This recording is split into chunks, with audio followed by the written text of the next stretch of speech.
आकाशवाणी इम्फाल मोराथै बेहाइबिना पाउ पाजरी अहानबदा मरुइबा पाउ मणिपुर कोविड पॉजिटिव ओइबगी चांग हेंगलकपदगी स्कूलसिंग थासी कुनमरी फाउबा थिंजिनख्रे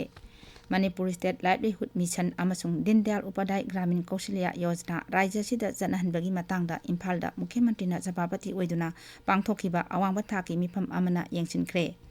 कमर्स अमसुंग इंडस्ट्री मंत्रालयना हाइरी हौखिबा चही तरुकता अवांग नोंपोक लमदमदगी लौ सिंगगी पोथोकसिंग मपान लेबाकता थाथोकपगी चांग चादा 35 हेंगतले अमसुंग लेबाक असिगी युमथोंग खुदिंगदा जातिगी फिराल पाहनबा लेबाक सिनबा थुंगना हर घर तिरंगा कैंपेन केंद्र सरकारना हौदोकलगनी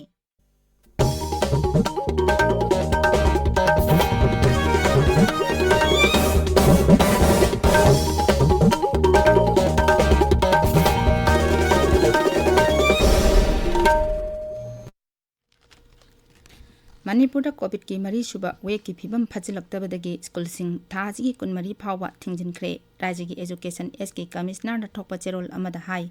मणिपुर कोविड की फिबम हेन लुसिलक्तुना पॉजिटिव ओइबगी चांग चादा 15 की मथक्ता लेरपदगी चही 12 की मखादा लेबा वैक्सीन काप्तिबा अंगांगसिंगदा चावना सोलकपा याबगी अकीबा लेबदगी सरकारना खोंथांग असी लौकलकपनी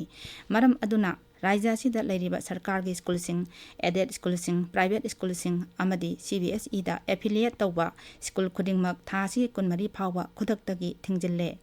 कोविड लाइचत की ओइरकलिबा फिबम असिगी येंगलगा सेक्शन थौरांग ओइना चही 3 की मखादा लेबा अंगांगसिंगना तंबा अंगनवाड़ी सेंटर अमसुंग क्रेच सेंटर सिंगसु थासिगी कुनमरी फाउबा खुदक्तगी थिंजिनख्रे हिरम असिगी मतांगदा राज्य की सोशल वेलफेयर डायरेक्टरना चेरोल अमा थोखरे अमरोमदा राज्य असिगी जिला 12 कोविड की लाइचत पाक सन्ना संदोरक्तुना नोमदा पॉजिटिव ओइबगी चांग चादा 15 की मथक्ता लेरे ngarang khaktada myo 58 nongna covid-19 positive oiki positive oiriba myoising adu Imphal East dagi kunmathoi Imphal West dagi kunmanga Chandel dagi ahum Senapati amasung Kamjong dagi ani Thawbal Bisnupur Ukrul Kaksing Kangpopi amasung None jila sing dagi amamamni ngarangi oina laina asidagi myoi 15 naba phagalakgi sang chada marfudrani pan 10.9 sinod antarakle haujik active case chani 13 yaure मुख्यमंत्री नोंथंबा बिरेना सभापति ओइदुना ngarang Imphal लेबा मुख्यमंत्री की secretariat महुत मंत्री Y खेमसान यावना पांगथोखिबा अवांबा थाकी मिफम अमना राज्य सिदा मणिपुर स्टेट लाइवलीहुड मिशन अमसुंग दीनदयाल उपाध्याय ग्रामीण कौशल्या योजना सनहनबगी मतंगदा हन्ना येंसिनख्रे तुंगदा सोशल मीडिया दा थागतबा वारोल अमदा मुख्यमंत्री ना हाई कम्युनिटी बेस्ड इंस्टीट्यूशन सिंगी कोथांगदा राज्य सिगी खुंगंगी लमदा लेरिबा मियांगी हिंगबगी थाक थोंग मानना फगतनबा कन्ना होनरी मसिगिदमक सेल्फ हेल्प ग्रुप अमसुंग विलेज लेवल फेडरेशन सिंग सेमदुना खुंगंगी लमदा लाइरबा कोनबा खोंथांग कया लोकलगी मखोइगी खुथांगदा मरोमदोम सेंथोक लेबा मियोय अमा ओइना हिंजबा ngamnaba तोंगान ट्रेनिंग कयासु पीरी नोने जिला की मख्वा मरांगसिंगदा हंदकता चिंगनिंग खाइबगी थौदोक थोखिबा अदुगी तुंगदा मणिपुर यूनिवर्सिटी की आर्ट साइंस ना चथरकपा सर्वे की रिपोर्ट केंद्र की शिक्षा अमसुंग मपान थौरंग की राज्य मंत्री डॉक्टर राजकुमार रंजन दा पिसिनख्रे मंत्री ना सर्वे रिपोर्ट अदु राज्य की मुख्यमंत्री नोंथंबम बिरेन सिंह अमसुंग केंद्र की रेलवे मंत्री अश्विनी वैष्णव दा खुसिनख्रे सर्वे रिपोर्ट अदुगी मतुंग इना चिंगनिंग खाइबगी थौदोक अदुगी मरम कया पल्ली मदुगी मनुंगदा हंदक लैंडस्लाइड थोलिबा मफम असी इंग 2013 ता मफम अदुदा युवार हाखिबगा मरी लेनै हाइबा मफम यावरी सर्वे रिपोर्ट अदुना जिरीबाम तुपुल रेलवे लाइन की दमक चिंग कक्तुना सेमलिबा मफम सिंगदा चिंगमाई की मपांगल येंगनबगी दमक रीअसेसमेंट तौबा मफम असिदा लेबाक किंथबगी मवोंग येंसिनबगी दमक सांग नाइना ड्रोन सर्वे तौबना चिंगबा वाफमसु यावरी इम्फाल वेस्ट जिला की सेकमाई थांगल लेकायदा ngarang अफ्रीकन स्वाइन फीवर नाबा ओक्सिंग थेंगनरे मरम अदुदा लेना असी मखा ताना संदोरकपा थिंगनबा सेक्शन थौरांग ओइना मफम अदु खुदक्तगी कंट्रोल एरिया ओइना लाउथोखरे डिस्ट्रिक्ट मजिस्ट्रेट इम्फाल वेस्ट की चेरोल अमन हाई कंट्रोल एरिया असीदगी ओक्सिंग पुतोक पुछिन तौबा योनबा मचिनजाक अमसुंग ꯑꯇꯩ ꯃꯔꯤ ꯂꯩꯅꯕ ꯄꯣꯠꯂꯝꯁꯤꯡ ꯄꯨꯊꯣꯛ ꯄꯨꯁꯤꯟ ꯇꯧꯕ ꯊꯤꯡꯂꯦ ꯆꯦꯔꯣꯜꯗꯨꯅ ꯃꯈꯥ ꯇꯥꯅ ꯍꯥꯏ ꯀꯟꯇ꯭ꯔꯣꯜ ꯑꯦꯔꯤꯌꯥꯒꯤ ꯀꯤꯂꯣꯃꯤꯇꯔ ꯑꯃꯒꯤ ꯔꯦꯗꯤꯌꯁꯅ ꯀꯣꯟꯕ ꯃꯐꯝꯁꯤꯡ ꯏꯟꯐꯦꯛꯇꯦꯗ ꯖꯣꯟ ꯑꯃꯁꯨꯡ ꯏꯟꯐꯦꯛꯇꯦꯗ ꯖꯣꯟꯒꯤ ꯀꯤꯂꯣꯃꯤꯇꯔ 7ꯒꯤ ꯔꯦꯗꯤꯌꯁꯅ ꯀꯣꯟꯕ ꯃꯐꯝꯁꯤꯡꯕꯨꯅ ꯁꯔꯚꯤꯂꯦꯟꯁ ꯖꯣꯟ ꯑꯣꯏꯅ ꯂꯥꯎꯊꯣꯛꯇꯨꯅ ꯂꯥꯏꯆꯠ ꯑꯁꯤ ꯊꯤꯡꯅꯕ ꯊꯧꯔꯥꯡ ꯂꯧꯈꯠꯂꯦ ꯀꯃꯔꯁ ꯑꯃꯁꯨꯡ ꯏꯟꯗꯁꯇ꯭ꯔꯤ ꯃꯟꯇ꯭ꯔꯥꯂꯣꯏꯅ ꯍꯥꯏꯔꯤ ꯍꯧꯈꯤꯕ ꯆꯍꯤ 6ꯇ ꯑꯋꯥꯡ ꯅꯣꯡꯄꯣꯛ ꯂꯝꯗꯝꯗ ꯂꯧꯎ ꯁꯤꯡꯎꯒꯤ ꯄꯣꯠꯊꯣꯛꯁꯤꯡ ꯃꯄꯥꯟ ꯂꯩꯕꯥꯛꯇ ꯊꯥꯗꯣꯛꯄꯒꯤ ꯆꯥꯡ ꯆꯥꯗ 35 ꯍꯦꯟꯒꯠꯂꯦ ꯃꯟꯇ꯭ꯔꯥꯂꯣꯏ ꯑꯁꯤꯅ ꯍꯥꯏ ꯄꯣꯠꯊꯣꯛꯁꯤꯡ ꯑꯁꯤ ꯃꯔꯨꯑꯣꯏꯅ ꯕꯪꯒ꯭ꯂꯥꯗꯦꯁ ꯚꯨꯇꯥꯟ ꯃꯤꯗꯜ ꯏꯁ ꯌꯨꯅꯥꯏꯇꯦꯗ ꯀꯤꯡꯗꯝ ꯑꯃꯁꯨꯡ ꯌꯨꯔꯣꯞꯇ ꯊꯥꯗꯣꯛꯂꯤ ꯑꯁꯥꯝ ꯅꯥꯒꯥꯂꯦꯟ ꯃꯅꯤꯄꯨꯔ ꯃꯤꯖꯣꯔꯥꯝ ꯇ꯭ꯔꯤꯄꯨꯔꯥ ꯑꯔꯨꯅꯥꯆꯜ ꯄ꯭ꯔꯗꯦꯁ ꯁꯤꯛꯀꯤꯝ ꯑꯃꯁꯨꯡ ꯃꯦꯘꯥꯂꯌꯗꯒꯤ ꯂꯧꯎ ꯁꯤꯡꯎꯒꯤ ꯄꯣꯠꯊꯣꯛ ꯊꯥꯗꯣꯛꯄꯒꯤ ꯆꯥꯡ ꯁꯤꯡꯊꯥꯅꯤꯡꯉꯥꯏ ꯑꯣꯏꯅ ꯍꯦꯟꯒꯠꯂꯦ ꯍꯧꯈꯤꯕ ꯆꯍꯤ 3ꯗ agricultural and processed food products development ꯑꯃꯁꯨꯡ ꯑꯣꯊꯣꯔꯤꯇꯤꯅ ꯁꯤꯟꯗꯨꯅ ꯃꯄꯥꯟ ꯂꯩꯕꯥꯛꯇ ꯄꯣꯠ ꯌꯣꯟꯕꯒꯤ ꯃꯇꯥꯡꯗ ꯑꯋꯥꯡ ꯅꯣꯡꯄꯣꯛ ꯂꯝꯗꯝꯗ ꯀꯦꯄꯥꯁꯤꯇꯤ ꯕꯤꯜꯗꯤꯡ ꯄ꯭ꯔꯣꯒ꯭ꯔꯥꯝ 138 ꯍꯦꯟꯅ ꯄꯥꯡꯊꯣꯛꯈ꯭ꯔꯦ ꯇꯥꯕꯤꯔꯤꯕ ꯄꯥꯎ ꯑꯁꯤ ꯑꯀꯥꯁꯕꯥꯅꯤ ꯏꯝꯐꯥꯜꯗꯒꯤꯅꯤ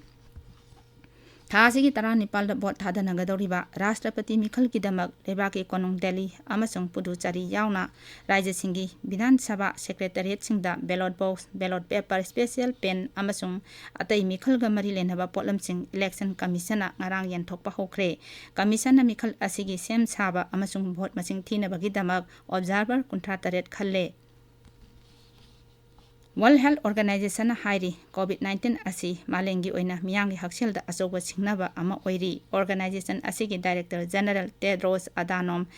ꯒ꯭ꯔꯦꯕꯤꯌꯦꯁꯅ ꯍꯥꯏ ꯀꯣꯚꯤꯗ-19ꯒꯤ ꯑꯅꯧꯕ ꯋꯦꯕ ꯊꯣꯔꯛꯂꯤꯕ ꯑꯁꯤꯅ ꯇꯥꯛꯄꯗꯤ ꯂꯥꯏꯆꯠ ꯑꯁꯤ ꯂꯣꯏꯗ꯭ꯔꯤ ꯍꯥꯏꯕꯅꯤ ꯃꯥꯅ ꯍꯥꯏ ꯂꯝꯗꯝꯒꯤ ꯁꯔꯀꯥꯔꯁꯤꯡꯅ ꯀꯣꯚꯤꯗꯀꯤ ꯑꯅꯧꯕ ꯚꯦꯔꯤꯌꯦꯟꯠ ꯊꯣꯔꯛꯂꯤꯕ ꯑꯁꯤ ꯌꯦꯡꯂꯒ ꯂꯥꯏꯆꯠ ꯑꯁꯤ ꯊꯤꯡꯅꯅꯕ ꯊꯧꯔꯥꯡꯁꯤꯡ ꯆꯦꯛꯁꯤꯟꯅ ꯌꯦꯡꯁꯤꯟꯅꯕ ꯍꯥꯏꯔꯤ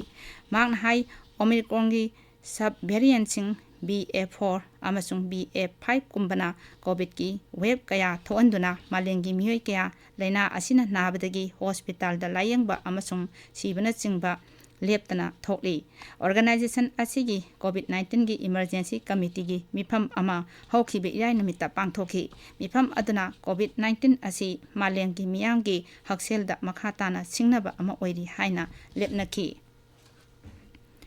ꯃꯦꯘꯥꯂꯌꯗ ꯀꯣꯚꯤꯗ ꯄꯣꯖꯤꯇꯤꯚ ꯑꯣꯏꯕ ꯃꯤꯑꯣꯏ 19 ꯊꯦꯡꯅꯈꯤꯕꯒ ꯂꯣꯏꯅꯅ ꯔꯥꯖ꯭ꯌꯗꯨꯗ ꯍꯧꯖꯤꯛ ꯑꯦꯛꯇꯤꯚ ꯀꯦꯁ 115 ꯁꯨꯔꯦ ꯍꯥꯏꯔꯤꯕ ꯃꯇꯝ ꯑꯁꯤꯗ ꯃꯤꯑꯣꯏ 6 ꯂꯩꯅꯥ ꯑꯁꯤꯗꯒꯤ ꯅꯥꯕ ꯐꯈꯤ ꯔꯥꯖ꯭ꯌꯒꯤ ꯀꯣꯅꯨꯡ ꯁꯤꯂꯣꯡ ꯌꯥꯎꯅ ꯏꯁ ꯈꯥꯁꯤ ꯍꯤꯜꯁ ꯖꯤꯂꯥꯗ ꯉꯔꯥꯡ ꯀꯣꯚꯤꯗꯀꯤ ꯑꯅꯧꯕ ꯀꯦꯁ 10 ꯊꯦꯡꯅꯕꯒ ꯂꯣꯏꯅꯅ ꯖꯤꯂꯥ ꯑꯗꯨꯗ ꯑꯦꯛꯇꯤꯚ ꯀꯦꯁ 53 ꯁꯨꯔꯦ ꯂꯩꯕꯥꯛ ꯑꯁꯤꯗ ꯍꯧꯖꯤꯛ ꯐꯥꯎꯕꯗ ꯀꯣꯚꯤꯗꯀꯤ ꯚꯦꯛꯁꯤꯟ ꯀꯥꯞꯄꯒꯤ ꯆꯥꯡ ꯗꯣꯁ ꯀꯣꯇꯤ 200 ꯌꯧꯒꯗꯕ ꯈꯖꯤꯛ ꯈꯛꯇ ꯉꯥꯏꯔꯦ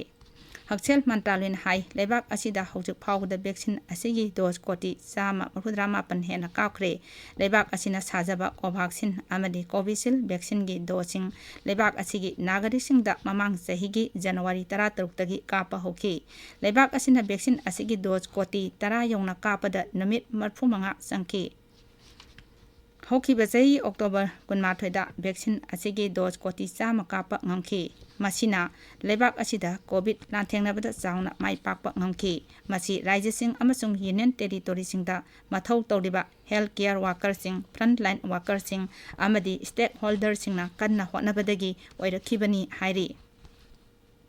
ꯂꯩꯕꯥꯛ ꯑꯁꯤꯅ ꯅꯤꯡꯇꯝꯂꯛꯄ ꯆꯍꯤ 85 ꯁꯨꯔꯛꯄ ꯄꯥꯂꯟ ꯊꯧꯔꯝꯒ ꯃꯔꯤ ꯂꯩꯅꯅ ꯅꯥꯒꯔꯤꯛꯁꯤꯡꯅ ꯃꯈꯣꯏꯒꯤ ꯃꯌꯨꯝꯗ ꯖꯥꯇꯤꯒꯤ ꯐꯤꯔꯥꯜ ꯄꯥꯏꯍꯟꯅꯕꯒꯤꯗꯃꯛ ꯂꯩꯕꯥꯛ ꯁꯤꯟꯕ ꯊꯨꯡꯅ ꯍꯔ ꯘꯔ ꯇꯤꯔꯪꯒꯥ ꯀꯦꯝꯄꯦꯟ ꯀꯦꯟꯗ꯭ꯔ ꯁꯔꯀꯥꯔꯅ ꯍꯧꯗꯣꯛꯂꯒꯅꯤ ꯊꯧꯔꯥꯡ ꯑꯁꯤ ꯀꯦꯟꯗ꯭ꯔꯒꯤ ꯀꯜꯆꯔ ꯃꯟꯇ꯭ꯔꯥꯂꯣꯏꯅ ꯄꯥꯏꯈꯠꯄ ꯑꯖꯥꯗꯤ ꯀꯥ ꯑꯃ꯭ꯔꯤꯠ ꯃꯍꯣꯠꯁꯕ ꯄꯥꯂꯟꯒ ꯃꯔꯤ ꯂꯩꯅꯅ ꯐꯣꯡꯗꯣꯛꯄꯅꯤ